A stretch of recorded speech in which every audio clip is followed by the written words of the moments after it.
Geneviève Béchet. Oh, pardon. Merci pour ce beau témoignage ici. Je suis une victime de violence conjugale. Maintenant, après 3 ans à essayer de me protéger, moi et mes enfants, je me vois comme une survivante. Oui, parce que tu n'es plus victime en ce moment.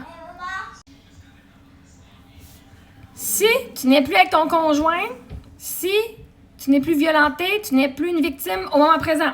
Tu as survécu, OK? Une victime, ça veut dire que dans le moment présent, les faits arrivent encore. J'ai été victime d'un acte d'agression sexuelle, je ne suis pas une victime. Tu as été victime, et là, je sais pas, je pense que tu n'es plus avec, là, hein, après 3 ans, essayer de te protéger. Mais bon, bref, puis je sais pas si tu l'as encore avec la personne, mais si tu n'es plus avec la personne, tu as été victime de violence conjugale.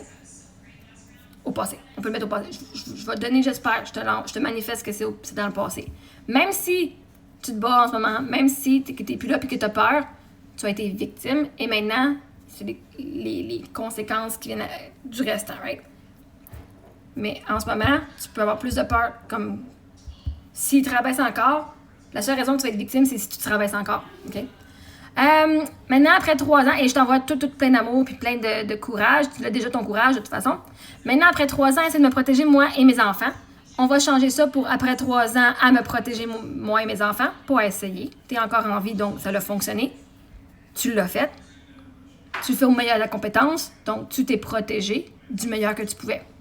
Tu n'as pas essayé, tu l'as fait. Tu es encore là. Je me vois comme une survivante. Oui, cet homme veut encore ma mort à ce jour. Mais il peut la vouloir, tant que toi, tu ne veux pas. Parce qu'à la fin de la journée, là, c'est ton âme qui décide. Ton âme décide. Et le fait que tu es encore en vie aujourd'hui, c'est que ton âme a dit non, tu restes en vie. Les autres peuvent vouloir ta mort, toi, tu vas rester en vie parce que ton âme a décidé que toi, tu restes en vie. Ça veut dire que toi, tu aurais décidé que tu restes en vie. Et ça doit pas être facile. Ben, j'ai eu des gens qui voulaient ma mort aussi, là. Pas qui ont fait des actions, et merci beaucoup à ces gens-là de ne pas avoir fait des actions, mais point final. Je vous envoie bien de l'amour, bien de la compassion, puis ben, tout ce que vous avez besoin. Du courage, vous l'avez déjà tous pour les personnes comme toi qui ont vécu des situations comme ça. Je comprends très bien la notion de je ne m'aime pas, alors on attire des gens toxiques. Mais si tu t'aimes pas, tu es toi-même toxique. On attire des gens toxiques parce qu'on est toxique soi-même. Si tu t'aimes pas, tu as le même comportement qu'un agresseur. Si tu t'aimes pas, tu vas dire les mêmes mots qu'un agresseur. Si tu dis j'ai pas de valeur, puis que je suis inutile, puis que je suis poche, puis que je suis laide, puis que je suis dégueulasse, puis que je suis whatever, négatif. Pourquoi est-ce que c'est pas correct si un homme te le dit, puis que lui va être jugé toxique? Ah, c'est un homme toxique parce qu'il me rabaisse, puis qu'il me dit toutes ces affaires-là, puis il dit j'ai pas de valeur. Mais qu'on n'est pas une personne toxique envers soi-même quand on se le dit soi-même. Donc, on attire ce qu'on est, et si on est toxique envers soi-même, et c'est pas d'être toxique envers les autres, même nécessairement, là, mais c'est toxique envers toi-même, parce que peut-être la personne qui dit « Ah, t'es belle, t'es incroyable, my God, c'est tout incroyable », puis en dedans, de dire « Oh my God, j'ai pas de valeur, puis je suis la merde ». La relation number 1 dans ta vie, là, c'est toi et toi-même. Ton divin féminin avec ton divin masculin en dedans, là, comment ils sont traités? Est-ce qu'ils s'aiment en dedans? Est-ce que toi, ton masculin, ton féminin, ils s'aiment en dedans de toi ou non? Mais si tu te rabaisses tout le temps, tu es toxique envers toi-même. C'est pas à cause des autres que t'as peur. T'as peur de toi-même. Right? Fait que oui, t'attires des gens toxiques quand tu es toxique envers toi-même. Plus que tu te donnes de l'amour à toi-même, plus que tu vas attirer de l'amour. Parce que tu te donnes de l'amour, donc l'univers fait « Ah, elle se donne de l'amour. On y en donne. » Right? Littéralement. Quand tu commences à penser à toi, c'est là que l'univers commence à penser à toi. Quand tu dis « Oh non, je donne tout mon amour », ben, l'univers a fait « Ah! » Fait qu'on est supposé mettre notre amour, focus sur cette personne-là. OK, cool.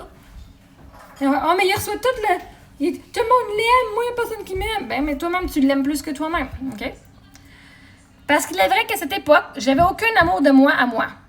Et merci d'être honnête, parce que bien du monde ne sont pas capables de l'être. Et toi, tu l'es, c'est le début de la guérison, c'est d'être honnête avec soi-même. Là où je bug un peu, lorsque ton partenaire te maltraite, tu entres en mode survie. Tu as tout à fait raison. Il est plus difficile de prendre du recul sur les événements. Si je parle de moi, les menaces, le chantage, manipulation, etc., c'est sournois et tu le réalises après coup. Par contre, oui, j'ai subi pendant 7 ans sa violence, ses agressions physiques et sexuelles. Je choisissais le moins pire. Moi, ou rester où le meurtre de ma mère et ou de mon père, le kidnapping de mes enfants, ma mort, ma maison en feu, mon auto détruit. Exactement. Et c'est pour ça qu'on peut pas vous blâmer. On peut pas blâmer quelqu'un qui, son choix, c'est soit je reste en vie, ou soit je perds tout ça parce qu'on m'a menacé de tout ça. Et le cerveau, il va aller, comme tu dis, où est-ce qu'il se sent plus en sécurité? Fait que l'affaire va dessus, tu n'étais pas en sécurité dans ta propre idée, dans ton propre corps, dans ta propre pensée. Est-ce que tu es menacé ça ou toi, tu as pensé, si je quitte ou peu importe, il va se passer ça, right? Parce que si la personne ne t'a pas fait de menaces explicites, c'est ton imagination qui s'est imaginé le pire. Donc, tu as choisi, toi, ta survie au lieu de ce que tu pensais pour arriver. Right? Ça aussi, c'est important de faire la distinction. Est-ce qu'il a vraiment menacé ça ou moi, j'ai imaginé ça? Et j'ai choisi, mon imagination était la réalité au lieu de choisir ce que la personne en moi était. OK? Fait que oui, quand tu es en mode survie, mais là, tu es en train de choisir de créer plein de scénarios dans ta tête, même si c'est des non-dits. Il est violent, il pourrait faire ça. Il m'a déjà frappé une fois, il pourrait frapper les enfants. Right? Fait que tu y vas avec ton imagination. Fait que oui, tu vas choisir ta survie à toi et c'est normal. Soit je reste en vie ou la vie des autres que j'aime est en danger. Je vais choisir lui qui est le plus sécuritaire. Puis pour du monde qui sont à l'extérieur, ils font « mais c'est pas sécuritaire ». Mais pour ton cerveau, ton système nerveux, se faire battre, c'est plus sécuritaire que de se faire tuer. Right? Puis tu disais, si je parle de moi, il va y avoir les menaces, le chantage, manipulation. Donc toi, tu as appris que tes besoins n'étaient pas importants. Tu as la croyance qu'à chaque fois que tu parles de toi-même, ben tu vas recevoir de la merde. Parce que toi, quand tu parles de toi-même, en dedans de toi, tu te rabaissais aussi. Je n'aurais pas parlé de moi, j'aurais pas. Il y a des hommes qui menacent, mais qui ne passent jamais à l'action. Et là, c'est de là de voir, est-ce que moi, je crois que je suis protégée. Une menace, c'est des mots. Maintenant, est-ce que tu crois à ces mots-là? Est-ce que tu crois que tu mérites que ces choses-là t'arrivent? Est-ce que tu crois vraiment que l'univers, Dieu, te ferait faire ça? Parce que une des affaires que tu dois savoir, c'est ce qui est fait pour rester dans ta vie, là, va rester dans ta vie que tu le veuilles ou pas. Si Dieu l'a mis sur ton chemin, ça va rester dans ta vie. Même avec toutes les menaces. Mais si tu crois que tu es tout seul sur la planète et que tu n'es pas protégé par tes anges ou par Dieu ou par la vie ou par quelque chose, tu vas avoir peur des menaces d'un être humain. Si tu sais que Dieu te protège, puis tu as tous tes anges gardiens,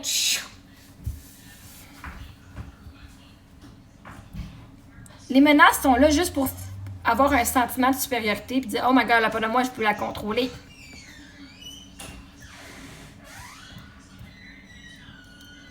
Fait que oui, t'as raison, il y en a qui ne passeront jamais à l'action parce que jamais elle allait passer à l'action. Mais ça n'a pas comment garder le contrôle sur toi.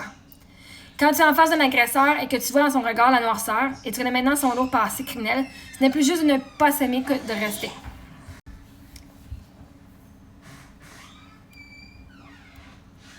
Puis, il y a du monde qui sont criminels et qui ont eu des lourds passés et qui ont appris. Il y a du monde qui n'ont pas appris, mais il y a du monde qui ont appris. Fait qu'à un moment donné, oui, il y a du monde qui sont plus là. Mais il y a une raison qu'ils sont là. Où est-ce que toi, en dedans de toi, même si tu n'as pas de lourd passé criminel, où est-ce que toi, tu t'es agressé, que tu te regardes dans le miroir et tu te dis « Oh my God, je ne suis pas assez. Oh my God, je suis une erreur. Oh my God, je devrais pas vivre. Je devrais pas être ici. Je regrette d'être encore en vie. Oh my God. » Oui, là, tu regardes le criminel, mais toutes les fois que tu te regardes dans le miroir en disant que tu n'étais pas assez, que tu étais une piece of shit, toutes les fois que tu as dit j'aurais dû faire mieux, toutes les fois que tu t'es rabaissé, puis jamais toi tu as vu ton propre regard noir dans le miroir. Puis c'est quand tu le vois, tu fais oh shit. C'est surtout choisir de vivre jusqu'à ce que tu puisses voir une brèche et crisser ton camp. Ouais. Et c'est pour ça que moi, quand j'offre mon coaching, tu vas pas partir tout de suite parce que tu risques pas de partir tout de suite, sauf que tu vas t'aimer, que tu vas commencer à vibrer beaucoup plus, que Mané, c'est lui qui va peut-être même te domper, puis qui va partir. Ou que tu vas avoir le courage plus vite. Tu n'auras pas attendre 8 ans avant de quitter, parce que tu vas avoir enfin la confiance que tu cherchais. C'est ça pour dire, les réelles victimes de vraies violences restent par nécessité de survie, mais je suis 100% d'accord que celles qui ne s'aiment pas vont attirer ce que ce genre d'homme, ça les nourrit.